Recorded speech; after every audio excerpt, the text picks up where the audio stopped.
Okay, so we're doing a new segment here. We're going to try something out. We don't have an official name for it. The gist is comics I've read recently, where we're just going to pull out some books that we have read recently and blurb about them, maybe conversate, or at least listen to the other person talk.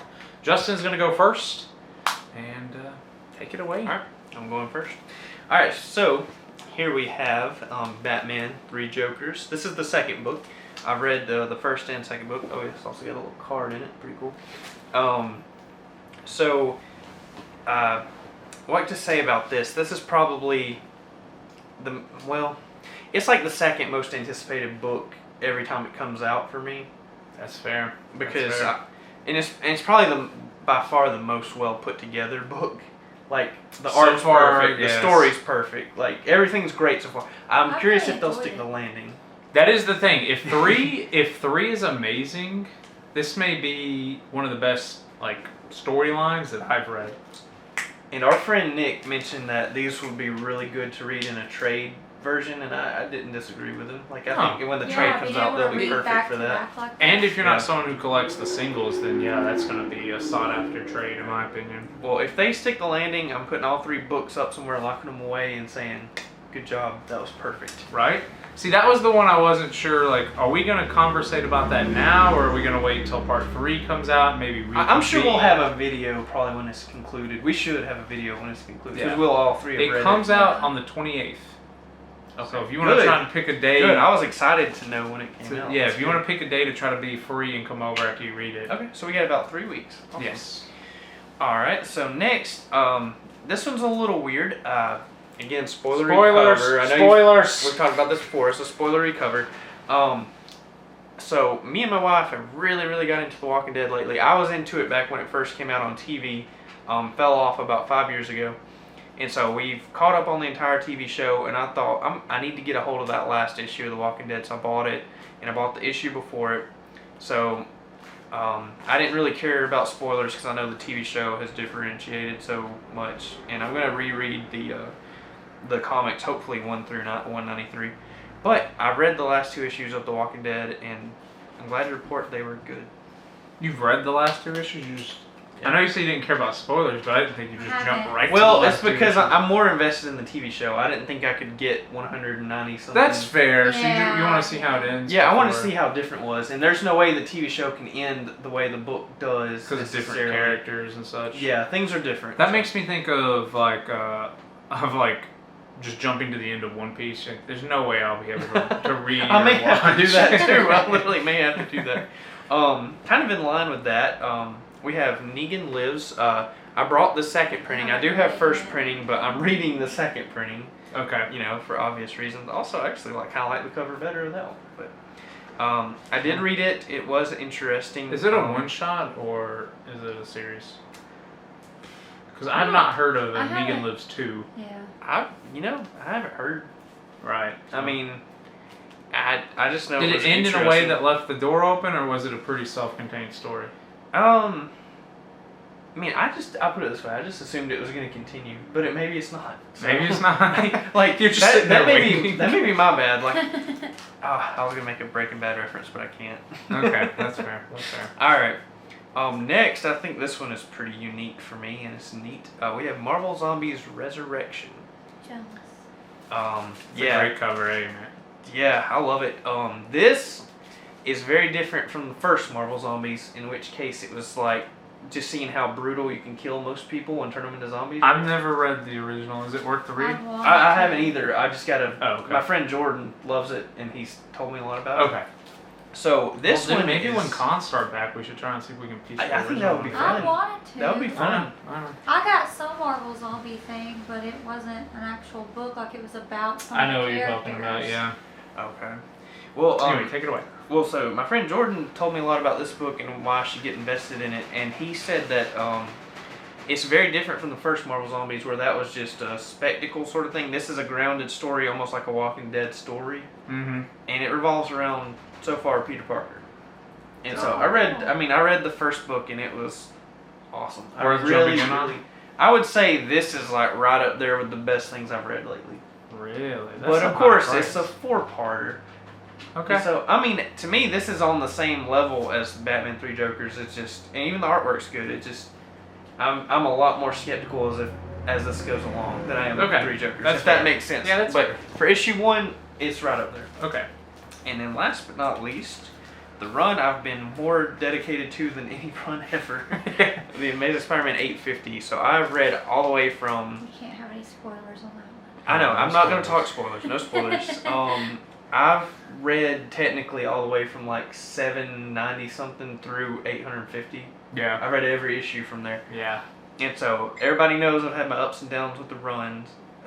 So all I can say about this book is it was very good. Very good. That is Very progress. good. That And is that's all I progress. can say. I hope that's not a spoiler. That means he's chained together a couple of good issues now, right, Spencer? I would say ever since the Sin Eater stuff started, it's been really good. Even the covers have been better. So even the covers. Did you say I should or shouldn't ask him that question? You can if you want. The Spider-Gwen in it. You know she's in it. Okay. Okay. I was gonna say she better be. She was holding her She better breath. be. Oh, like she was in the last panel of the previous Yeah, book. I'm yeah. pretty sure. It's safe to say. Okay. You gonna go? Yeah. Who is Oh, Cat? I may need your help. You So may you- need a. I'll just hand it to you. Okay. Okay. So, Wind #1. Also read #2. I got like 1 through 4, I think. It's written by James Tynion. That was one of the reasons I wanted it, and it sounded pretty interesting, and I like it so far. Not what I expected, but I like it so far. I'll wait till last on that one. Okay. Champions #1 Outlawed. I haven't read a Champions book before. I've read a little bit of Miss Marvel, but that's it. But I really enjoyed that. The only other like team books I've read is like Justice League, but I really like that Okay. one. So I'm Fair. ready. I'm gonna add it to my pull list. Alright, Sleeping Beauties #1. I really didn't know what to expect with this one either. I just knew it was based off the book written by Stephen King. It was different. It was interesting though, but it was weird. But it was good.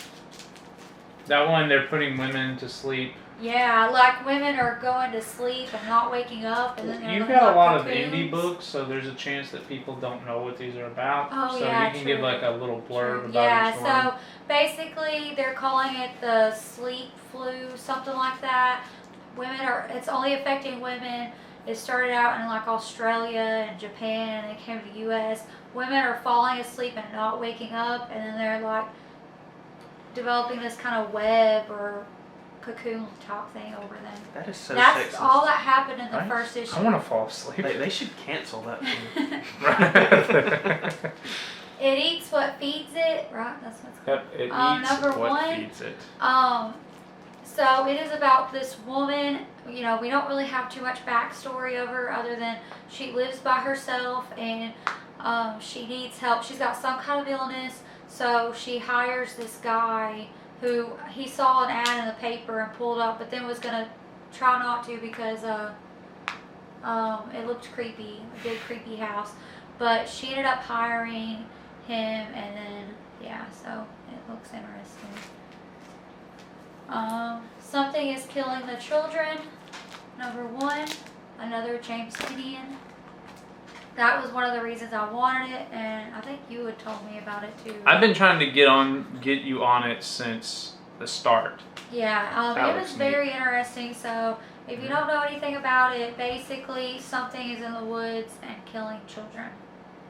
Pretty self-explanatory. And then there's this girl who comes to town and she's gonna fight that thing. So, Yep. and then Ghost Spider #10. It's the last one of the Ghost Spider volume, and I'm very sad. It was really good though. I guess I don't know if I should go to any detail on that, but If you want to, if you want to, you can do like a video deep diving Okay. into the Spider-Man. But you Yeah. can just tell people whether you think what's a good jumping in point for someone if they wanted to read Spider-Gwen. if you don't want to read the whole thing, you can start out with Ghost Spider #1. The because she first one starts- of this yes. one, right? So Because it's there's- broken into There's Spider-Gwen, volume 1 and 2. volume then 1 there's is the miniseries, the 1 through Yes. 4. Yeah. Then there's the second volume of Spider-Gwen. Then we've got Spider-Gwen Ghost Spider 1 through 10. And then we've got Ghost Spider 1 through 10. So do you think So, they could and jump that in? was also legacy number 50. Or Right. 6. Yeah, it was 50. Right? Do you think they can jump in on this run and be fine? Yeah, or do I they need think to go so. spider? Because some of them gives you a little bit of background, and also she starts. I don't know if it's spoilers. She starts coming into main continuity in this one, like Earth 6. Oh, that's cool. 616 or whatever. Right, 616. 616. Yeah. Because hers is 65. But yeah, she starts going to school in Earth 616 in this series. Right. So those are your books. If you had to pick just one for someone to go out and read. Spider-Man. Spider-Man? I don't know. Maybe Something is Killing the Children or Wind. And if you had to pick just one from yours. Right now, the most solid book is Three Jokers. That's what I figured. Oh, run that's like just a good story. You don't have to worry about flipping keys. Self-contained, and continuity, right? No tie-ins, I'm sure. No tie-ins. Okay. I know she's there. All right, Jessica. So, as we were just discussing off camera, thank you for bringing that indie variety because Justin and I didn't. So, my first. Oh, I'd also read. No, it doesn't matter. I mean, you and I are going to do like a Okay, part okay. 2 to this later. So, Batgirls. Dude, They're I'm tie-in. well, I figured you and I might do like an entire Joker War Okay. tie-in. What Okay. we've like as a group, if we have time, we can do Joker's War. But tie-ins and spin-offs that Jessica and I were reading. We might do a deep dive into this spin-offs and stuff like that at a later time. All right, so I will start with X-Men number 2. This was a series that I was reading more so about 2 or 3 weeks ago, and I'm on the fence about it because I am liking what I'm reading, but it's not on my pull list. I have 1 through 12, but I've read 7, so 8 will be the next one I read. And it's like, I'm kind of hesitant to keep reading it and keep enjoying it because it's not on my pull list. Yeah. So I'm like, what do I want to do with this? And it's starting that X of Swords. and I'm like, So I've really enjoyed 1 through 7. I don't understand what's going on, and I've learned that through Hickman's books, I will never fully understand what's going on. Just YouTube Comics Explained, he'll help you. Well, so mutants are dying and they can be reborn. I guess that's part of the That's island, explained in the exit. which I skipped entirely. Yeah. So I'm reading this, and they're just like, die and come back. And I'm just like, I don't know what's going on. And there's like an overarching story in these, but each individual issue is almost like the 60s and 70s, where it's almost like a single story in each book. Mm-hmm. They do have that overarching theme, like. I think in 3, someone is actually able to hack into the gates, and they're able to just come onto the island, and they're like, you can't be here. This is our island. You need to leave. And they're like, no, we're here to kill you guys. But then in issue 4, they go Xavier and maybe Cyclops and another character. How much have you got to read into it? Like issue 1 or 2. Okay, I won't go into spoilers. I'm just trying to make a point that they just did that in issue 3. And in issue 4, Xavier and 2 or 3 other mutants are going to a summit to talk to people. Yeah. And it's like no one issue is connected to the other ones, but there's still the overarching theme of like all these mutants trying to better themselves and all the rituals and traditions they have going on. Yeah. So it's super interesting, but I really don't get what's going on in between books. But so far, I do like it. It's one of the better things that I'm reading. All right, next up is Thor. So 1 through 6 is honestly maybe, and it is because it's high octane adrenaline through the whole thing, but it is one of the better storylines that I've read. And you know a little bit about it, and we won't go into spoilers for it. But Thor becomes really powerful in this run, and it's high octane through and through, and each book ends on a cliffhanger, and it's really good through that 1 through 6 arc. 7 and 8 have been entirely 180, slowed down. It has changed. It's almost more like studying who Thor is now. Mm-hmm. So if you end up, I know you're a little out of the loop, but you have that Thor 8. If you end up reading it, you might see what I mean. It's a bit slower, not bad.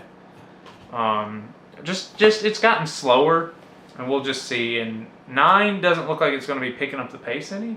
Okay. But we'll see. All right, we already have discussed maybe doing a deeper dive into Joker's War. So I will not spend too much time on this. As you guys know, Joker's War has now concluded. I will not give my thoughts on it in this video. Justin has not had a chance to finish the run. So I will do that soon.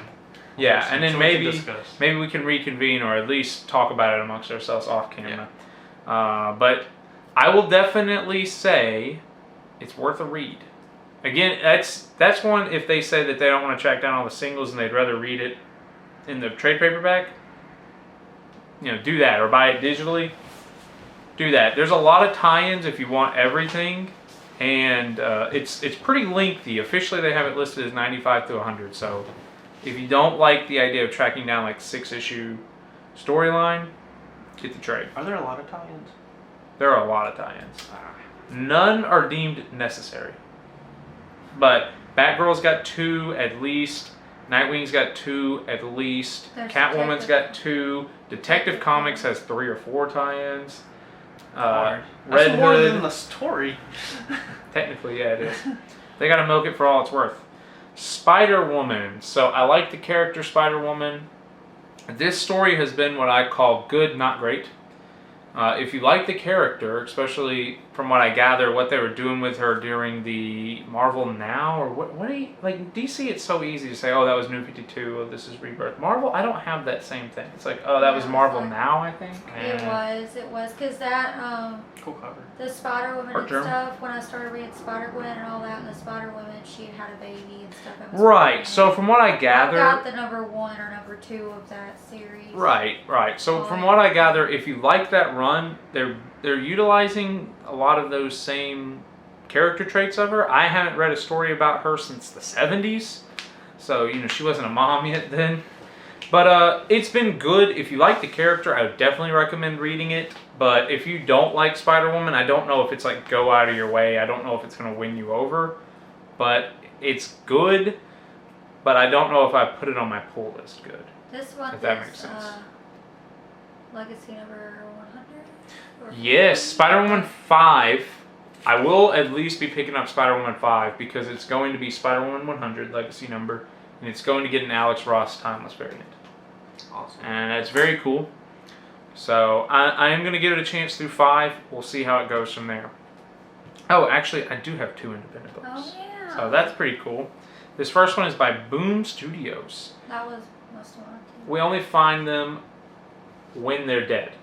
So I've been trying to get more space books, and this is Al Ewing, who is writing Immortal Hulk right now.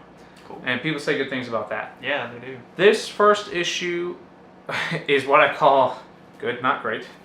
It involves humans who find like these dead gods, like celestial beings, and they literally just mine off of them.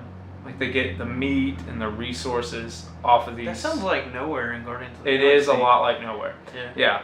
So that's their whole premise, is they find these gods when they're dead and then they harvest their bodies. Wow. So this first issue was pretty good, if not a little confusing. But basically 2 rival ships show up at one of the gods and they're about to fight for it. And apparently they have history. So I did get issue 2. Epicos had it on a little sale. So I'm going to get issue 2, or I have it in my box waiting for me, and I will read it, and if it's picked up a little bit, then I will think about keeping it. I guess that's what I'm going to say there. Last is Stillwater. This is written by Chip Zdarsky, who is currently writing Daredevil, which you hear a lot of great things about him. I have read this one, of course, that's implied in the name, but this one was slow to me. But it's like suspense, not quite horror, but suspense. So I kind of knew issue 1 was going to be a slow burn, and from what it sounds like, issues 1 and 2 are going to be slow burns. We'll see. But yeah, there's this town. So in Stillwater, this character inherits his dead aunt's estate in the city of Stillwater, and he goes there. And this is all from the solicitation, so nothing is going to be a major spoiler. But he goes there, and they don't like outsiders because inside the city limits, people cannot die. Which should have red flags because his aunt died, right? So that's kind of a weird plot point there. But he gets there. A cop doesn't like him because he says, "No one dies in my town, and I'm gonna keep it that way, right?" So this kid jumps off a building or gets pushed off a building, and he's like, "Oh my gosh, this kid is dead." Yada yada yada. The kid gets up and he's fine. So that's where we end. The cop's like, "All right, we're gonna." Well, I won't say anything past that point. But he has stirred up trouble in the city of Stillwater. The water is not still, we'll say. So it ended. The whole book was a slow burn, but it had a good enough ending to where I could recommend picking up issue 2 and seeing if you like it after that. Yeah. Okay, I guess if I had to recommend a book from this, I would definitely recommend Thor 1 through 6 if you can find them. The Donny Cates books have sold like crazy. You may have to settle for a later printing. 15th printing. 15th printing. If you're lucky. It's pretty tricky from here on out. I guess past this point, I almost might recommend X-Men next. I'm not completely caught up. So for now, I would say Batman, because the Joker's War 94 through 100 are officially all out. You can read it, form your own opinion about what you think that means for Batman as a whole. It's gonna be controversial, forward. I can just tell. There's Reading between the lines. There's a lot of first appearances, so it's good books to go ahead and get. And Justin, you're making me want to talk about it, but I'm not going to, not in this video. But it is complete and an enjoyable read through the whole thing. 94 through 100, 95 through 100 are definitely enjoyable reads. So those are my recommendations. If you can get Thor 1 through 6, because that arc is technically over also, but if you can't, Batman 95 through 100 is technically also a finished arc. So I'd recommend reading those. So that is the first episode of comics we've read recently. I know Jessica and I are going to do these pretty frequently, and Justin, whenever you can join us after you've read some books, feel free. We can add it to the off-camera pickups that we normally do. Will do. I've got a bunch So, more indie books too. Jessica has actually read a good bit of stuff recently. Like, she was like, "Well, don't forget this, don't forget that." I was like, "You're at 6. That's probably good. We can do a second part. Don't worry, sweetheart." Oh yeah, I read some online. Yeah, you have. We've been busy reading. So let us know down below what are some books that you have read recently, and what do you recommend us reading? What do you recommend us avoiding? That kind of stuff. So thank you guys for watching. Have a good day, and we'll see you in the next one.